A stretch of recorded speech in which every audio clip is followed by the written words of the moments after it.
ನಾನು ಅಣ್ಣವರಿಗೆ ಎದುರು ಮಾತಾಡಬಾರ್ದು. ಯಾವ್ಯಾವ ಚಿತ್ರಮಂದಿರದಲ್ಲಿ ಒಡ ಹುಟ್ಟಿದವರು ಸಿನಿಮಾ ರಿಲೀಸ್ ಆಗ್ತಾ ಇರುತ್ತೋ ಆ ಎಲ್ಲ ಚಿತ್ರಮಂದಿರಗಳಲ್ಲೂ ಮೊದಲ 6 ದಿನದ ಟಿಕೆಟ್ ಸೋಲ್ಡ್ ಔಟ್. ನಿಷ್ಕರ್ಷ ಸಿನಿಮಾವನ್ನು ಸಂತೋಷ್ ಚಿತ್ರಮಂದಿರದಿಂದ ತ್ರಿವೇಣಿ ಚಿತ್ರಮಂದಿರಕ್ಕೆ ಶಿಫ್ಟ್ ಮಾಡ್ತಾರೆ. ನನ್ನ ಕಟೌಟ್ ಎತ್ತರ ಮಾಡಿ ಅಂಬರೀಷ್ ಕಟೌಟ್ನ ಚಿಕ್ಕದಾಗಿ ಮಾಡಬಾರ್ದು. ಈ 3 ಸಿನಿಮಾದ ಟಿಕೆಟ್ ಕೊಡುವಂಥ ಸಂದರ್ಭದಲ್ಲಿ ಬೆಂಗಳೂರಿನಲ್ಲಿ ಕೆಂಪೇಗೌಡ ರಸ್ತೆ ಬಂದ್ ಆಗಿರುತ್ತೆ. ಸ್ಟೋರಿ ಅಣ್ಣವರೇ ಓಕೆ ಮಾಡಿದ್ಮೇಲೆ ನಾನೇನು ಕೇಳೋದಿದೆ, ಸ್ಟೋರಿ ಚೆನ್ನಾಗಿಲ್ಲದೆ ಇರುತ್ತೆ.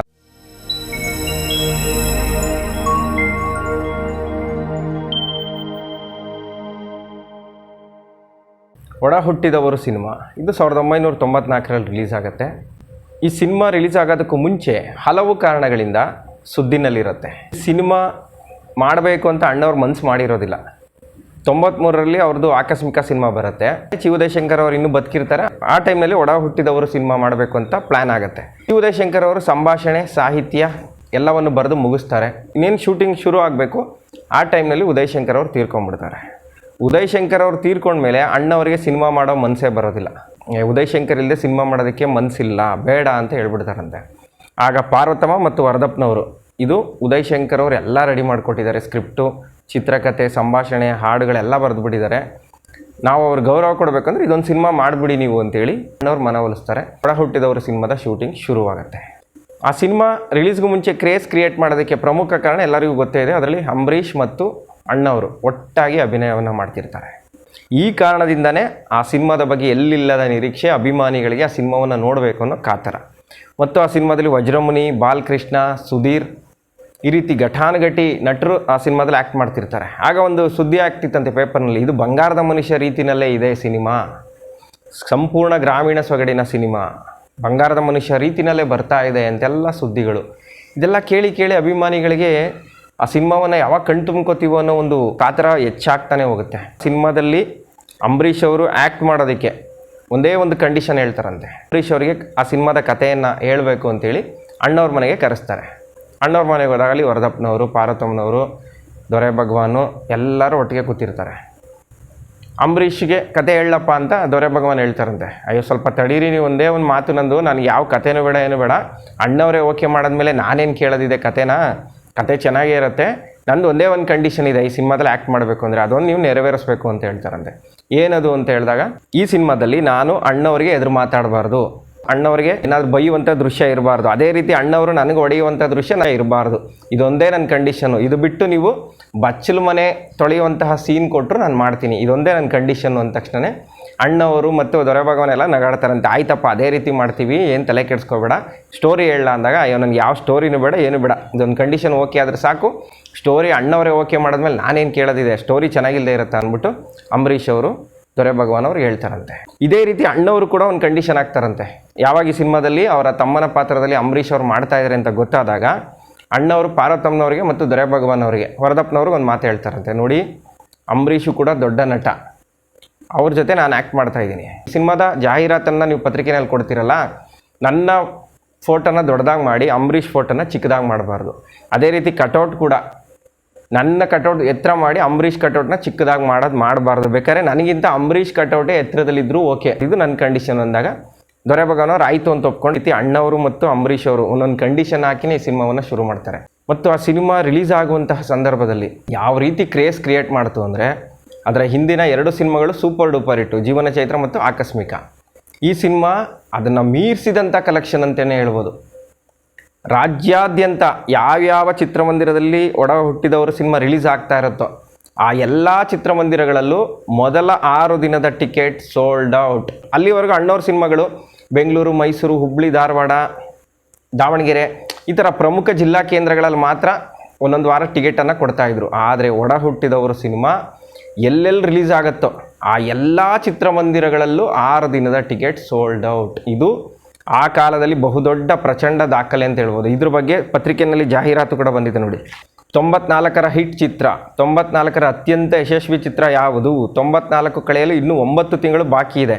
ಆದರೆ ಚಿತ್ರವೊಂದರ ಟಿಕೆಟುಗಳ ಮುಂಗಡ ಮಾರಾಟವನ್ನು ಅಳತೆಗೋಲಾಗಿ ಹಿಡಿಯುವುದಾದರೆ ಡಾಕ್ಟರ್ ರಾಜ್ಕುಮಾರ್ ಅವರ ಒಡ ಹುಟ್ಟಿದವರು ವರ್ಷದ ಅತ್ಯಂತ ಯಶಸ್ವಿ ಚಿತ್ರ.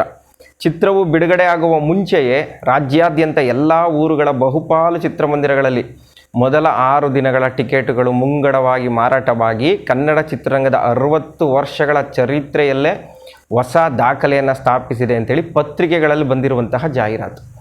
ನೋಡಿ, ಇದನ್ನು ನೋಡಿದ್ರೇ ಗೊತ್ತಾಗುತ್ತೆ ಒಡ ಹುಟ್ಟಿದವರು ಸಿನಿಮಾ ಯಾವ ರೀತಿ ಕ್ರಿಯೇಟ್ ಮಾಡಿತ್ತು ಅಂತ.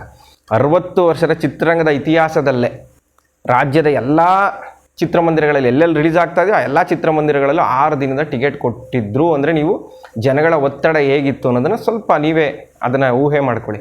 ಅದೇ ರೀತಿ ಅದು ನಮ್ಮ ಮೈಸೂರಿನಲ್ಲಿ ರಣಜಿತ್ ಗಾಯತ್ರಿ ಸರಸ್ವತಿ ಚಿತ್ರಮಂದಿರಕ್ಕೆ ಬಂದಿರುತ್ತೆ. ಬೆಂಗಳೂರಿನಲ್ಲಿ ನರ್ತಕಿ ಮೇನ್ ಥಿಯೇಟ್ರು, ಮಂಡ್ಯ ಸಂಜಯ್, ಯಾವ ಥರ ಜನ ಇದ್ದರು ಅಂದರೆ ಎಲ್ಲ ಕಡೆ 6 ದಿನ ಟಿಕೆಟ್ ಕೊಟ್ಟಿದ್ದಾರೆ. ಆದರೆ ನಮ್ಮ ರಣಜಿತ್ ಚಿತ್ರಮಂದಿರದಲ್ಲಿ 10 ದಿನದ ಒಟ್ಟಿಗೆ ಟಿಕೆಟ್ ಕೊಡ್ತಾರೆ. ಅಷ್ಟು ಕ್ರೌಡು, ಆ ರೋಡಲ್ಲಿ ನಿಂತ್ಕೊಳ್ಳೋಕೆ ಜಾಗನೇ ಇಲ್ಲ. ನಮ್ಮ ಮೈಸೂರು ಬೆಂಗಳೂರು ನೀಲಗಿರಿ ರಸ್ತೆಯಲ್ಲಿ ಓಡಾಡೋಕ್ಕೆ ಜಾಗ ಇಲ್ಲ, ಅಷ್ಟರ ಮಟ್ಟಿಗೆ ಜನಸಾಗರ. ಅದೇ ರೀತಿ ಬೆಂಗಳೂರಿನ ಕೆಂಪೇಗೌಡ ರಸ್ತೆಯಲ್ಲೂ ಕೂಡ ಅದೇ ರೀತಿಯ ಜನಸಾಗರ. ಬಂದಾಗಿರುತ್ತೆ ಆ ರೋಡ್ ಟಿಕೆಟ್ ಕೊಡುವಂತಹ ಸಂದರ್ಭದಲ್ಲಿ. ಒಂದು ಸಿನಿಮಾದ ಟಿಕೆಟ್ ಕೊಡುವಂತಹ ಸಂದರ್ಭದಲ್ಲಿ ರಸ್ತೆ ಬಂದಾಗಿದ್ದಂತಹ ನಿದರ್ಶನಗಳಿದ್ದರೆ ಅದು ಅಣ್ಣವರ ಸಿನಿಮಾಗಳಿಗೆ ಮಾತ್ರ. ಜೀವನ ಚೈತ್ರ, ಆಕಸ್ಮಿಕ ಮತ್ತು ಒಡ ಹುಟ್ಟಿದವರು, ಈ 3 ಸಿನಿಮಾದ ಟಿಕೆಟ್ ಕೊಡುವಂಥ ಸಂದರ್ಭದಲ್ಲಿ ಬೆಂಗಳೂರಿನಲ್ಲಿ ಕೆಂಪೇಗೌಡ ರಸ್ತೆ ಬಂದಾಗಿರುತ್ತೆ. ಆ ಮಟ್ಟಿಗೆ ಸಾವಿರಾರು ಜನ ರಸ್ತೆನಲ್ಲಿರ್ತಾರೆ ಟಿಕೆಟ್ ತಗೊಳ್ಳೋದಕ್ಕೆ. ಅದೇ ರೀತಿ ಒಡ ಹುಟ್ಟಿದವರು ಸಿನಿಮಾ ಕೂಡ ಭರ್ಜರಿ ಓಪನಿಂಗ್, ರಾಜ್ಯದ ಎಲ್ಲ ಕೇಂದ್ರಗಳಲ್ಲೂ 6 ದಿನದ್ದು ಒಟ್ಟಿಗೆ ಟಿಕೆಟ್ ಹೌಸ್ಫುಲ್ ಆಗುತ್ತೆ. ಮತ್ತು ಇನ್ನೊಂದು ದಾಖಲೆಯನ್ನು ಕೂಡ ಮಾಡುತ್ತೆ ಒಡ ಹುಟ್ಟಿದವರು. 60 ವರ್ಷದ ಚಿತ್ರರಂಗದ ಇತಿಹಾಸದಲ್ಲಿ ರಿಲೀಸ್ ಆದಂತಹ ಚಿತ್ರಮಂದಿರಗಳ ಪೈಕಿ 33 ಚಿತ್ರಮಂದಿರಗಳಲ್ಲಿ 100 ದಿನ ಪ್ರದರ್ಶನ ಕಂಡಂತಹ ಸಿನಿಮಾ ಒಡ ಹುಟ್ಟಿದವರು. ಅದ್ರ ಬಗ್ಗೆನೂ ಕೂಡ ಜಾಹೀರಾತು ಬಂದಿದೆ ನೋಡಿ. ಚರಿತ್ರಾರ್ಹ ದಾಖಲೆ, 60 ವರ್ಷಗಳ ಕನ್ನಡ ಚಲನಚಿತ್ರರಂಗದ ಇತಿಹಾಸದಲ್ಲಿ ಅತ್ಯಪೂರ್ವ ದಾಖಲೆ. 33 ಚಿತ್ರಮಂದಿರಗಳಲ್ಲಿ 100 ದಿನಗಳ ಅತ್ಯಮೋಘ ಪ್ರದರ್ಶನಗಳು, ಹಿಂದೆಂದೂ ಕಾಣದ ಕೇಳದ ಪ್ರೇಕ್ಷಕರ ಪ್ರೋತ್ಸಾಹ ಮತ್ತು ಪ್ರಶಂಸೆ. ಈ ರೀತಿ ಒಡ ಹುಟ್ಟಿದವರು ಸಿನಿಮಾದ 100ನೇ ದಿನದ ಪೋಸ್ಟರ್ನಲ್ಲಿ ಈ ರೀತಿ ಜಾಹೀರಾತು ಬಂದಿರುತ್ತೆ. ಆ ಸಿನಿಮಾ ಯಾವ ಥರ ಸುಂಟ್ರಗಾಳಿ ಸೃಷ್ಟಿ ಆಗೋಯಿತು ಅಂದರೆ ಆ ಸಿನಿಮಾದ ಮುಂದೆ ನಿಲ್ಲೋದಕ್ಕೆ ಅಂತ ಸಿನಿಮಾಗಳೇ ಬರಲಿಲ್ಲ ಆ ಟೈಮ್ನಲ್ಲಿ. 100 ದಿನಕ್ಕಂಟ ಆ ಥರ ಕ್ರೌಡೆಡ್ ಹೌಸ್ಫುಲ್ಲು. ನಮ್ಮ ಮೈಸೂರು ರಣಜಿತ್ ಚಿತ್ರಮಂದಿರದಲ್ಲಿ ಕಂಟಿನ್ಯೂ 40 ದಿನ 4 ಶೋ ಫುಲ್ ಆಗುತ್ತೆ. ಆಮೇಲೆ 41ನೇ ದಿನದಲ್ಲಿ ಸೆಕೆಂಡ್ ಶೋ ಏನೋ ಡ್ರಾಪ್ ಆಗುತ್ತೆ.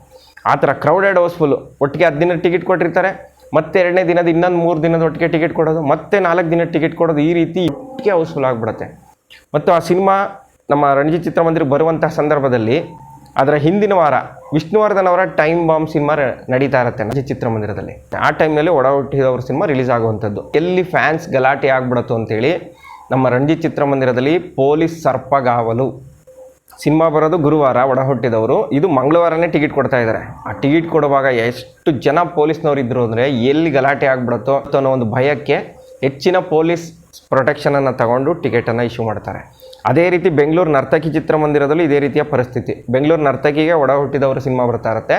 ಅದರ ಪಕ್ಕದಲ್ಲೇ ಇರುವಂತಹ ಸಂತೋಷ್ ಚಿತ್ರಮಂದಿರದಲ್ಲಿ ವಿಷ್ಣುವರ್ಧನ್ ಅವರ ನಿಷ್ಕರ್ಷ ಸಿನಿಮಾ ಪ್ರದರ್ಶನವಾಗ್ತಾ ಇರುತ್ತೆ. ನಿಷ್ಕರ್ಷ ರಿಲೀಸ್ ಆಗಿ 9 ವಾರ ಆಗಿರುತ್ತೆ. ಆ ಟೈಮ್ನಲ್ಲಿ ಒಡ ಹುಟ್ಟಿದವರು ಸಿನಿಮಾ ರಿಲೀಸು. 2 ಅಕ್ಕಪಕ್ಕ ಥಿಯೇಟ್ರ್ ಇರೋ ಕಾರಣ ಎಲ್ಲಿ ಫ್ಯಾನ್ಸ್ ಗಲಾಟೆ ಆಗ್ಬಿಡುತ್ತೋ ಅನ್ನೋ ಕಾರಣಕ್ಕೆ ಬೆಂಗಳೂರು ಪೊಲೀಸ್ ಕಮಿಷನರ್ ಈ ವಿಚಾರದಲ್ಲಿ ಎಂಟ್ರಿ ಆಗ್ತಾರೆ. ನಿಷ್ಕರ್ಷ ಸಿನಿಮಾದ ಪ್ರೊಡ್ಯೂಸರ್ಗೆ ಹೇಳ್ತಾರೆ, ದಯವಿಟ್ಟು ಈ ಸಿನಿಮಾನ ಬೇರೆ ಕಡೆ ಶಿಫ್ಟ್ ಮಾಡಿ ಅಂತ. ನಿಷ್ಕರ್ಷ ಸಿನಿಮಾವನ್ನು ಸಂತೋಷ್ ಚಿತ್ರಮಂದಿರದಿಂದ ತ್ರಿವೇಣಿ ಚಿತ್ರಮಂದಿರಕ್ಕೆ ಶಿಫ್ಟ್ ಮಾಡ್ತಾರೆ.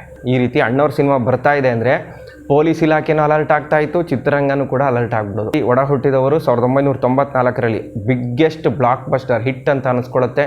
ರಾಜ್ಯದ 33 ಕೇಂದ್ರಗಳಲ್ಲಿ ರಿಲೀಸ್ ಆದ ಹೊಸದ್ರಲ್ಲಿ ಯಾವ್ಯಾವ ಚಿತ್ರಮಂದಿರದಲ್ಲಿ ಬಂತು, ಬಹುಪಾಲು ಚಿತ್ರಮಂದಿರಗಳಲ್ಲೂ 100 ದಿನಗಳ ಪ್ರದರ್ಶನ ಮತ್ತು ಬೆಂಗಳೂರು, ಮೈಸೂರು, ಹುಬ್ಳಿ ಸೇರಿದಂತೆ ಹಲವು ಚಿತ್ರಮಂದಿರಗಳಲ್ಲಿ 25 ವಾರಗಳ ಪ್ರದರ್ಶನವಾಗುತ್ತೆ.